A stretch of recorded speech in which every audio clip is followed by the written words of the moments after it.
السلام عليكم احلى متتبعات، كنتمنى تكونوا بخير وعلى خير وتلقاكم هذا الفيديو بصحه جيده. مرحبا بكم في قناتي. الا كنتوا كتزوروني لاول مره فما تنسونيش بلي لايك والاشتراك، فعلوا الجرس باش توصلوا دائما بجديد الوصفات. اليوم ان شاء الله غنقدم معكم مملحات كيوجدوا في 10 ديال الدقائق بدون عجين بورقه الفيلو. الا عندك مول ديال الكب كيك جيبيه وجدي معايا احلى مملحات بحشوه رائعه معلكه كتستحق التجربه. اذا نبداو بالمقادير وطريقه التحضير.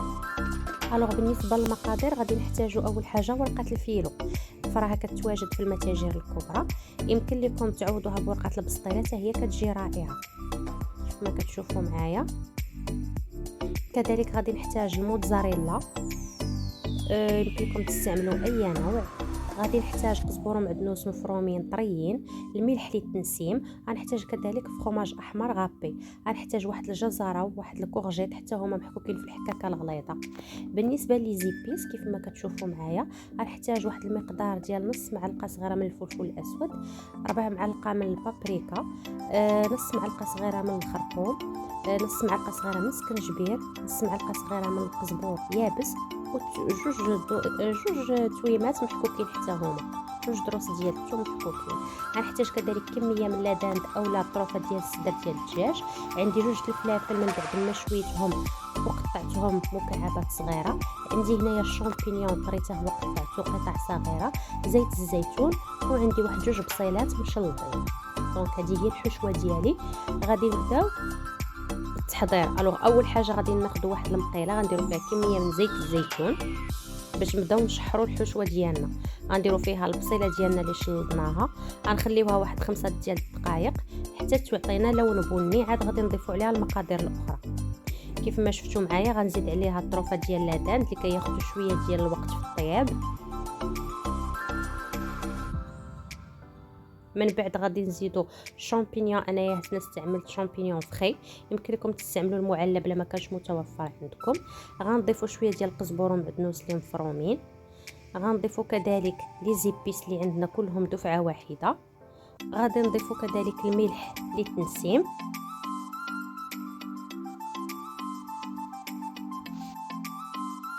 من بعد غنضيفوا الفلافل الالوان اللي قلت لكم ديجا شويتهم وقطعتهم.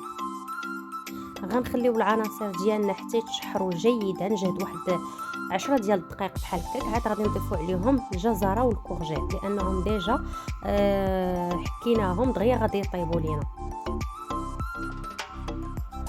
الوغ اون اطوندون الحشوه ديالي طيب غادي ندوزو باش نوجدوا الورقه ديال الفيلو. كيف ما كتشوفوا معايا كنسرحها على سطح العامل هكا. غادي نحاول انني ناخذ غير جوج وريقات وهما اللي غادي نخدم بهم. الكميه الاخرى غادي نطويها باش ما تبردش ليا لانها دغيا كتكرم حتى نبغيها ونعاود نجبدها. دونك هانتوما كيف ما كتشوفوا معايا هذه هي الورقه الاولى. غنزيد الورقه الثانيه اللي غنخدم بها باش ما تقطعش ليا فاش نبغي نديرها في المول ديال الكب. ضروري ندير وحده فوق من وحده. الكميه اللي بقات ليا غادي نجمعها نحتفظ بها وناخذ جوج ورقات اللي غادي نخدم بهم.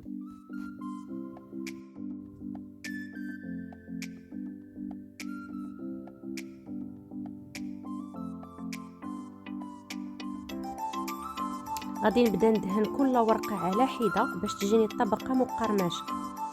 ضروري من هذه المرحله. فانا دهنتهم بالزبده مذابه كيف ما كتشوفوا معايا. نحاول نلبسها جيدا بالزبده باش ما تقطعش ليا فاش نبغي نلبسها للمول ديال الكب كيك. او ميم طون كتجيني الطبقه مقرمشه ولذيذه. كيف ما كتشوفوا معايا كناخذ واحد لو سيركل وكنبدا نقطع بالكيتور ديالي كبسه باش يجيوني اشكال دائريه مقاده. دونك غنستمر على نفس الكيفيه حتى نكمل الورقه ديالي. كيف ما كتشوفوا معايا كنقطع كل سيركل على حده.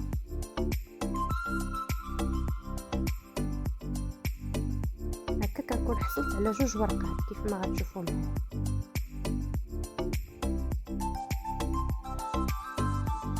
باش ما تقطعش ليا. دونك من بعد غادي نلبسهم المول ديال الكب كيك. ساهله. نقطعوا كل وحده بلو سيركل وندخلوها في المول ديال الكب كيك بهذا الكاس هكا باش ما تقطعش لكم كيف ما كتشوفوا معايا. فراه كتدخل فاسيلمون. حاولوا انكم غير دهنوها بالزبده باش ما تلصقش لكم فاش تعمروها بالحشوه وفاش تبغيو تجبدوها.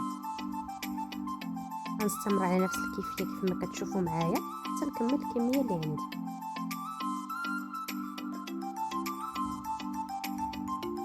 بالنسبه للحشوه ديالي من بعد ما طابت، ها هي غنبدا نعمر لي كاب كيك اولا المملحات ديالي، وغادي ندير لهم شويه ديال الفرomاج غابي، فرomاج روج هنا عندي والموتزاريلا، غنخلطهم وغادي نبدا نديرهم من الفوق. زدت عليهم شويه ديال القزبر والمعدنوس. من بعد غادي ندخلهم للفرن غير يتكغاتينا ويذوب داك الفرomاج لان الحشوه ديجا طايبه. وبالنسبه لاباط ديال الفيلو فراه دغيا كتوجد دغيا كتقرمش، عندها واحد 10 دقائق ما كاملاش. دونك هما المملحات ديالي من بعد ما خرجتهم خداو ليا لون ذهبي، كيجيو رائعين مقرمشين ومعلكين من الداخل بالحشوه ديال لاباند والفرomاج. كيستحقوا التجربه بدون عجين، كيوجدوا في 10 ديال الدقائق. وجديهم لرمضان وجديهم لوليداتك في اللانش بوكس. كانت هذه هي الوصفه ديالنا ديال اليوم. الى عجباتكم الوصفه ما تنساونيش بلي لايك وبالاشتراك، فعلوا الجرس باش توصلوا دائما بجديد ديال الوصفات. شكرا لكم بزاف على المشاهده وعلى التشجيع، والى اللقاء ان شاء الله. السلام عليكم ورحمه الله تعالى وبركاته.